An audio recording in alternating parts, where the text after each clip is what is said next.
so glad you're home, Buster.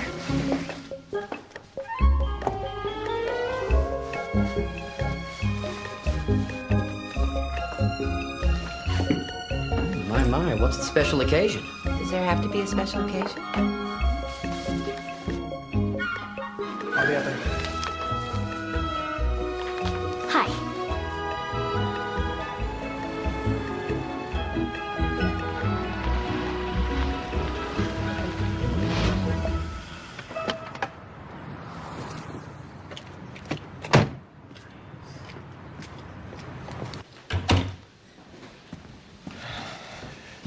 Good morning.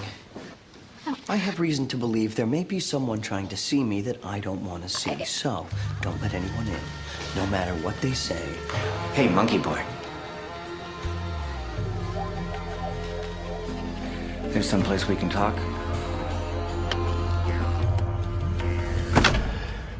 So, you want to tell me why you're bending over for the Censor sorority?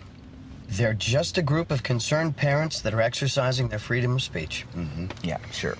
They might even have a point. I mean, there's a lot of stuff I wouldn't want my kids to listen to. Rick Springfield, for example. But they've crossed the line, Charlie. And with their connections, there's no telling where this is going to end. They're talking about labels, not censorship. Oh, come on, Charlie. We know how this works. They put labels on the albums they don't like. Walmart refused to sell albums with labels. Pretty soon, there are no more albums they don't like. What I want to know is, why are the people who are supposedly looking after my interests in our nation's capital licking the jackboots of the very people who want to make this happen?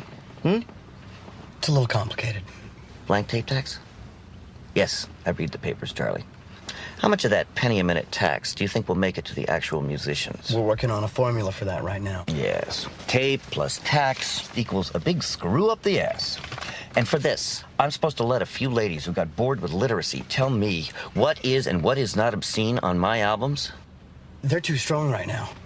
We can't fight them. We gotta wait this out. So, we just give them the label? We're trying to find an alternative. Damn. You know, I came here hoping to meet someone who cared enough about music to hate seeing it get censored. Instead, I meet some yuppie who listens to Echo and the Bunnymen. They've got some good songs. Oh, boy, are we in more trouble than I thought. You got any decent record store around here?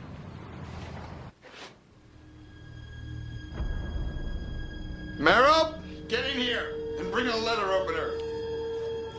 I may need to impale myself. Guys? Oh, the man in the suit. What precious relics of rock are you unloading today? All right, we don't have much time, so I'm just going to give you the condensed version. Every few years, rock becomes a whipping boy to some politicians looking to make an easy score. And this is before they started to crop Elvis's pelvis.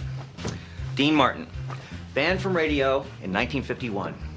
Wham Bam Thank You Ma'am, his song, was thought to be too suggestive. I always thought it was but a lady carpenter. Doesn't matter, they decided for me. Oh, this is a good one. Louie Louie. The FBI and the FCC spent months listening to this at various speeds, just looking for dirty words. And they found them. Right in their own dirty little minds. Bob Dylan, banned from the Ed Sullivan Show in '63. As if anyone could understand what he was saying anyway. John Lennon, Peter, Paul, and Mary. Janis Joplin, Rolling Stones, Crosby, Stills, Nash and Young, banned, all of them banned. Look at this. Where to begin with this? The record company asked me to rewrite a lyric because they thought the word pad meant sanitary napkin. I was really writing about an oven mitt. When Mercury refused to release I Don't Want to Get Drafted, I started my own label so that this would never happen again. Yet here I am. Why are you telling me all this? Because in every one of these cases, a subjective definition of obscenity was imposed by very few people on all of us. And in every one of these cases, there was someone who refused to go with the flow. Someone who stood up to this lemming-like mentality and said, enough.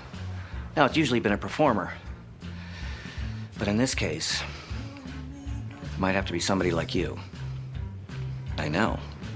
It's scary for us all.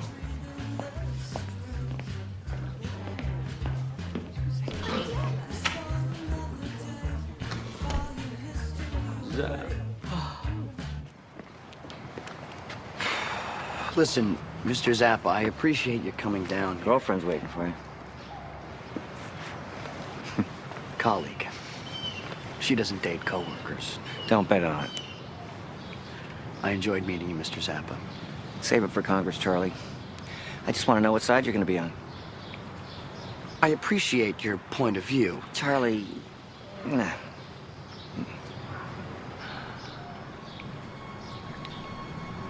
I don't know if I'm the right guy for the job. Well, when you want to talk, you will. I'll be at the Jefferson.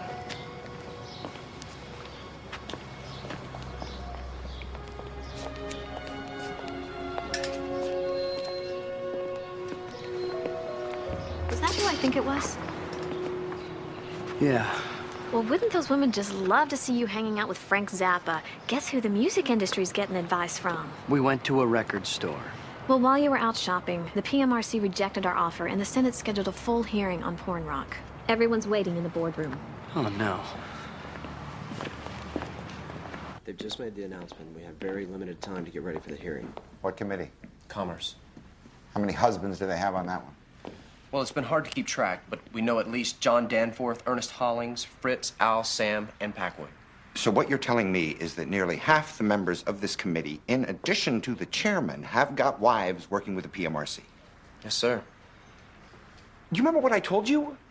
You don't make it in this town picking fights with senators' wives. In fact, you're lucky if you get to stay at all. All right, here's what we'll do. We'll stonewall it. We'll let them have their hearings. I'll make a short statement about the more than fair offer that's already on the table. We're out of there between two bangs of the gavel. We're not making any waves, you understand? We go with the flow. John, I don't think that's such a good idea.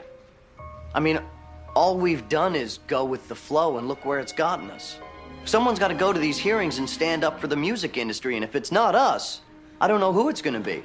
You gotta look at the numbers, Charlie. We don't have the votes. No.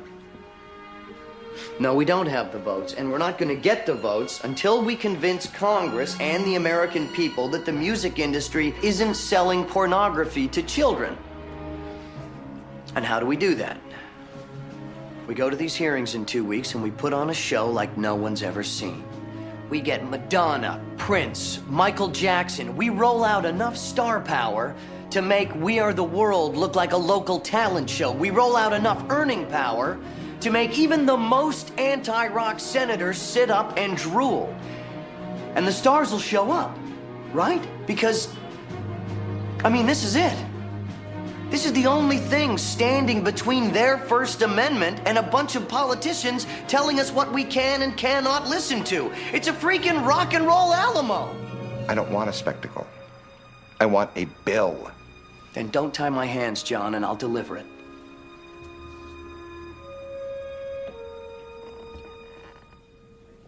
All right, everybody. The hearing is in 2 weeks, and we're starting at a slight disadvantage. The PMRC has a 5-month head start. They're riding a wave of unprecedented media coverage. They get 5,000 fan letters a week, and the Senate committee is comprised mainly of their husbands. But there's one thing that they don't have, and that they'll never have. Rock stars. And to get us started, a little inspirational music courtesy of the Filthy 15. Let's go get us some rockers. Okay, guys, let's go. Let's go get some.